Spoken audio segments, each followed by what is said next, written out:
عندما يتهدد مصيرنا سيخرج المارد المعنوي من القمقم ويهشم الزجاجة.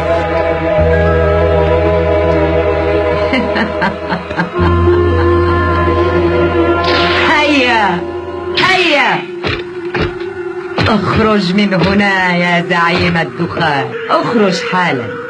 لقد أمرني الزعيم أن أعطيك فرصة جديدة لتبرهن عن جدارتك يا زعيم الدخان. شكرا يا زغل، شكرا.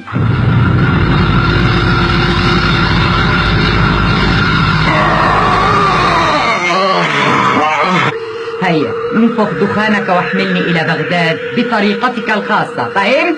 هيا احملني إلى بغداد، هيا. فهمت يا زغل.